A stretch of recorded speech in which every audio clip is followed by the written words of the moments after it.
Hi, and welcome to The Curling Show, the podcast that brings you interviews with the sport's top athletes and the people who shape the game.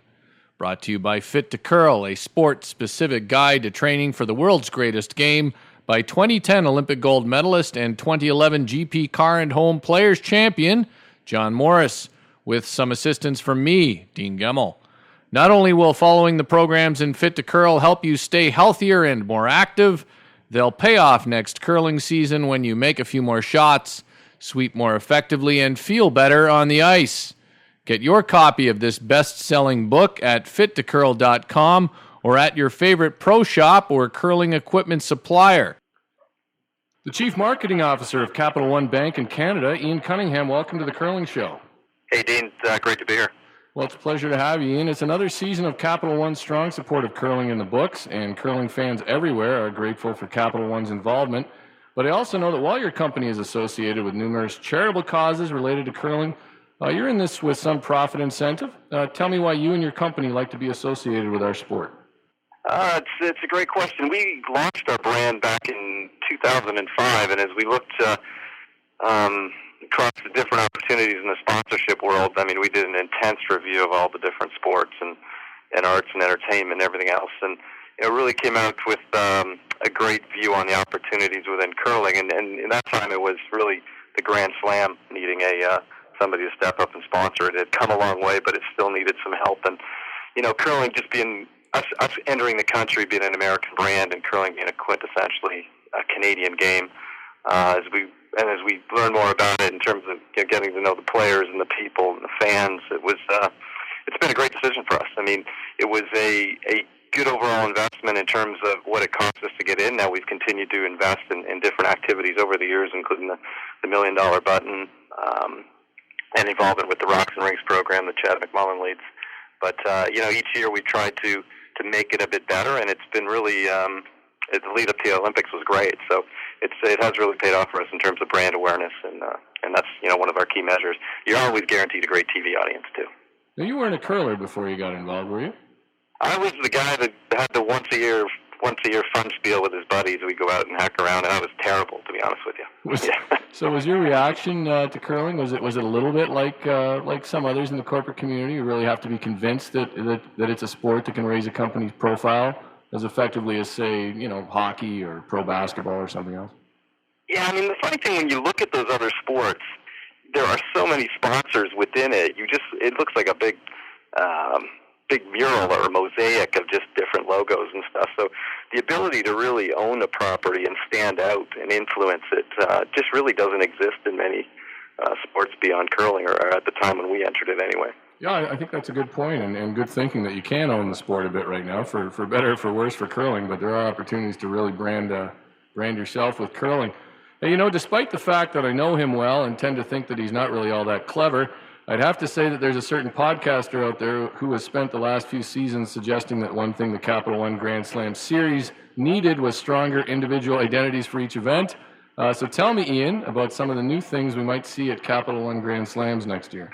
Well, whoever that individual was, I think he's pretty wise and sage. So, I think we mentioned it a bit at the broadcast of the Players Championship at the end of the season, and it's just some ideas that we started bantering around with Pierre Charette and the who heads up the tour and the players as well. And I think one of the great ideas is the 5 rock rule being introduced at one of the events next year. The second, we've talked about doing actually an open event. So we haven't, these are decisions that have not been made yet, but are being talked about over the summer. And in the open event, whatever area we're in, we'd have qualifiers the previous week, so some of the local teams could get that opportunity to go on the arena ice with the big boys. I love the qualifier idea. I think and I know it's a little tough to pull off, and some guys resist it, but I think some sort of qualifier would be great. I love both those ideas. The 5 rock rule, I'd love to see. I think, because what it's like, when you can name a handful of teams, once they get a lead, they just start machining off the last few ends. So hopefully the 5 rock rule will keep the game going open a bit longer. So. Talk about the Capital One Cup for a moment. We've seen golf have to work to get the FedEx Cup point system right over the years. I think that any of these kind of points accrual things are a bit of a challenge because you want to reward consistent performance, but you also want to ensure that something is on the line at the very end of the season. By and large, I think your system works, but is there any chance you'll look at that again? It's funny. I had dinner last night with a couple of friends, and we were talking about that very idea of. So I think we're going to continue to innovate. I mean, theoretically, I would love to see. I'd love to see everything on the line in the last game. So, and because that would really crank up the pressure on the players involved, and that'd be fun to watch. So. Have you heard my winner-take-all idea? Yeah, I have, and I actually like it. So I'm not saying we're going there, but I would love to see. We invest. I think it's $170,000 in prize money equally split across the men and the women. So, I think that's a neat idea. I could totally see doing that. Yeah, I don't want to throw the rock, but I'd like to see somebody else do it. So exactly. Hey, let me ask a guy who went to business school at the University of Virginia some questions about curling in the United States. The big one for me down here is curling on television. It gets huge numbers during the Olympic Games and then doesn't appear regularly on television again for 4 years. My question is sort of twofold. Who owns the rights to the broadcast of the Capital One Grand Slam events? And is there any possibility that those broadcasts could be packaged and sold to air on ESPN2 or Versus so my friends down here could watch curling instead of log rolling, poker, and fishing shows all day?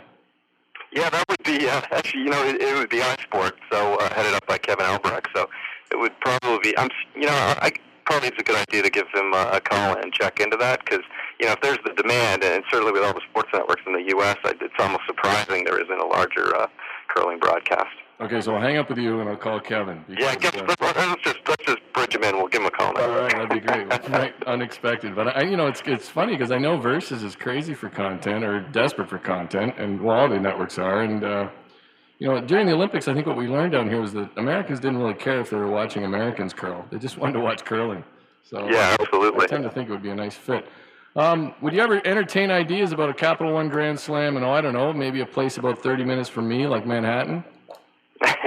We've, going into the last couple of years as we sit down, and we actually do this sit down at the end of May and review the season, we always talk about what are the, how do we build on it, how do we add to the Grand Slam. There's been a constant demand to have a U.S.-based event. Names have been thrown around. It's generally been more in the Northwest or even in a place like Vegas and areas where we know we can get the ice in. But we always speculate and think about those things, but there's nothing locked and loaded yet. It's a tough one, I know, to get into a big U.S. market and the expenses and everything else. But yeah, exactly. It's a broadcast team. It's getting the ice right, but it can be done. It's just it's probably finding an additional level of sponsorship to help do it. Sure. Hey, you're certainly an active presence at events. It's something I really like. Not only do you sponsor, you're not just a corporate name on there. You're at events. You're visible, and you've come to know many of the world's top players quite well. When you're on the golf course, talking to someone who doesn't know much about curling, what do you tell them about the players? I tell them they're about the most approachable, down-to-earth guys that you could meet, and I have been fortunate to meet a good number of them. And you know what? Just a really good group of people, really good group of ladies too, and that's what I tell them. I mean, they're down-to-earth as you can get. They're approachable. I'm on my own course with a few of the guys now and then. Richie Hart and I have a challenge. Actually, it's Brent and Langer and I have a challenge match with Richie and Glenn every year, so we're due to give them a drilling sometime in June, I think. Oh, yeah, is that right? You guys are going to drill. Well, have you spoken to Richard since he announced he was coming back? Yeah, I did. I saw the guys actually having Grand Prix, and it did come right out of left field for me, so I totally respect it, though. What a great player, a great guy who's given so much to the game, and he's got a great family and wants to spend more time with them. I totally appreciate the decision that he's made. I'm sure it was a brutally tough one. Yeah, he admitted as much on this podcast that it was not easy, and he still isn't really comfortable with it. So I always like honesty. Hey, one thing I'll add too. I mean, the big Capital One shout-outs here, but I do like the way you guys have not just put your name on events, but you've done work with clubs at grassroots level. You mentioned the $1 million draw to the button, the junior draw to the button. You've also got a Sick Kids Foundation event coming up, right? The Capital One Celebrity Bonspiel. I think, where's that, at the Cricket Club in Toronto? Yeah, that's going to be June 3rd and 4th at the Cricket Club. This will be our second year. It kicked off last year, and it was Pete and Jeff Dusky and Kevin McCaffrey pulled it together, and they got a hold of me, in April or May and said, could we get a little help? And what a great event. I mean, if you look at the lineup in this year's event, I think we basically got a player from every team that was in the Briar and Scotties for the women. I'm just looking at it now. We've got, I think it's going to end up with, it's either going to be 30 or 28 curlers, and the sheer list of names is, obviously it's Glenn and Langer coming from, and Sable from Ontario. We've got two of the Swedish ladies coming over, the 2011 World Champions, Erin Carmody, Reed Carruthers, Brad Gushu, the Harden boys, Rachel Homan, Brad Jacobs, Jennifer Jones, Brent, you name it. Caitlin Laws, Mike McEwen's coming this year. Johnny Moe's coming. Eve Muirhead's coming over from Scotland with Anna Sloan. So we just got a great lineup. And people. Go ahead. Yeah. No, I was going to say people get the opportunity to enter the event and fundraise and get their selection of skips and just have a great time on the ice with them. Yeah, and you get to hear Pete Stesky talk a bit. Probably more than a bit, but yeah. Don't give him the mic for too long. Ian, right? You never know what he'll say. So. Yeah, but hats off to those guys. They've really done a great job pulling this together. And last year, I think it raised $68,000 for the Sick Kids Foundation. We're targeting to take it up to at least $75,000 this year. Oh, that's great. And I kid Pete there, but he's a great guy. And yeah, absolutely. They've done a lot of work. All right, Ian, we finished with the run back. I gave you a topic. You give me your thoughts in 1 to 3 words. Okay, we'll try. Tiger Woods' next win. U.S. Open. Oh, nice call. I think this game's coming around.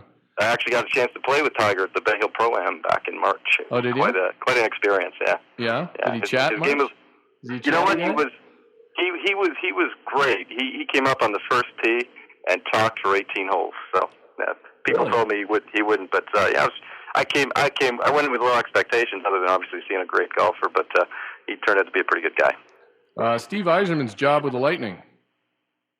Fantastic. The new Microsoft Rim Alliance. Interesting. Rim fan, so I'm not sure. I like to talk to a business guy here, so I'll throw out the Dunkin' Donuts IPO. What do you think of that? I'm sorry, what? The Dunkin' Donuts IPO. Oh, I wish them all the best. I probably won't be investing in it. There you go. How about Kendra Wilkinson's exit from Dancing with the Stars? Brutal. Brutal. It's like you've been watching it. To be honest, I haven't seen an episode. Okay. My daughter has made me watch it twice, so I don't know. But okay. I just read this morning she was off. But anyways, Donald Trump, presidential candidate. A joke. And finally, Charlie Sheen. Losing. There you go.